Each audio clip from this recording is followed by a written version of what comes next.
Саламатсыздарбы? Анда биринчи лекциябыз экономика эмне?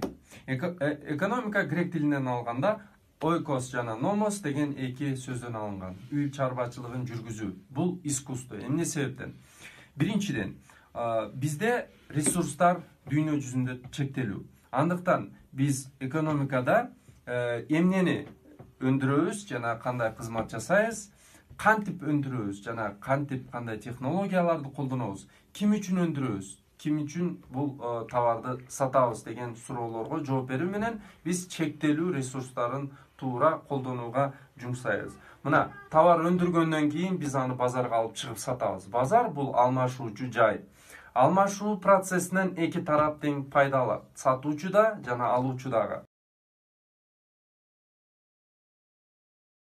Темабыз болсо экономикалык система жөнүндө түшүнүктүү талкуулоо. Экономикалык система бул коомдогу жанагы биз айткан алмашуу процесстерин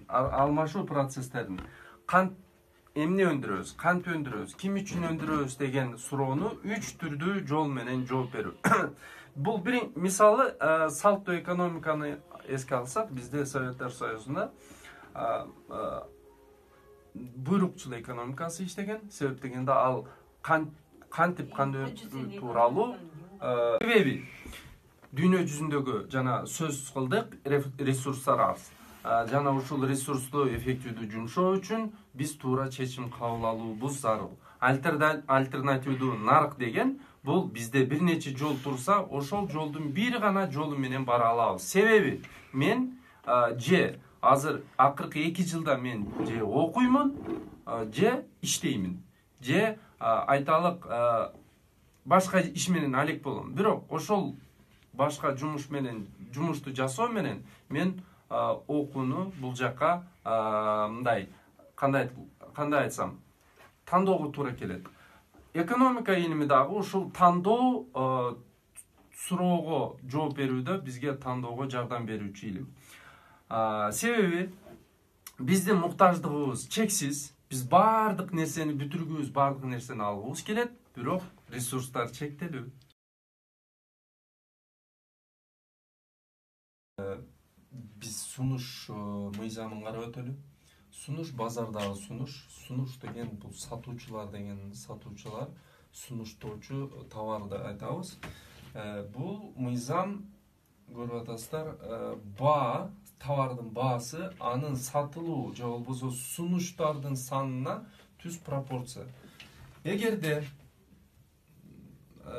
товардын баасы жогоруласа, демек сатууну каалаган адамдардын да саны жогорулайт. Эгерде бүгүн популярдуу айталы, популярдуу эмне болуп атат? Спиннер айталык же ручканын баасы өссө, ручка сатуучулардын саны дагы өсөт. Бул баарыбыз эле билебиз, бул сунуштун мыйзамы деп аталат. Ал эми кийин биз базар баасын аныктоодо бул өтө чоң таасир тийгизет.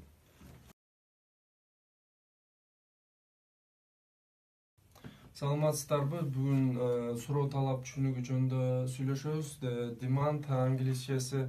Суроо талап базар баасы, биздин товарга болгон суроо талапты контролдойт. Мисалы, бул сызыктан көрөбүз. Эгерде биз ушул чыгарган маркерибизди $1 сатсак, анда 8 адам сатып алууга даяр. $2 сатсак, анда 6 адам гана алат. $3 сатсак, анда 4 адам, $4 сатсак 2 адам гана алат деген түшүндүрөт.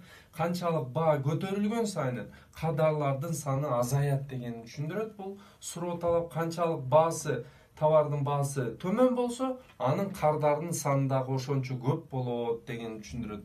Мына суроо талап түшүнүгү ушул.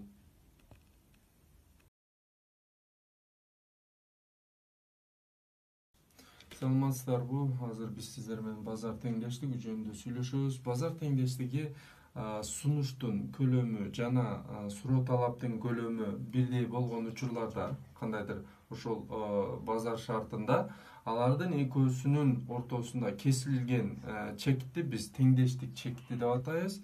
Жана ошол жердеги бааны теңдеш баа, ошол жердеги санды биз теңдеш сан деп айтайбыз. Бул теңдеш сан bazardagı ahvalды түшүндүрөт. Эгерде сунуш көлөмү өзгөргөн сайын баанын теңдеш баа дагы өзгөрүшү мүмкүн. Сунуш сатуучулардын санына карата ал оңго жылса баа азайып атат, солго жылса баа көбөйүп атат. Минеке балам, акция деген эмне деп сурап калып атпайбы?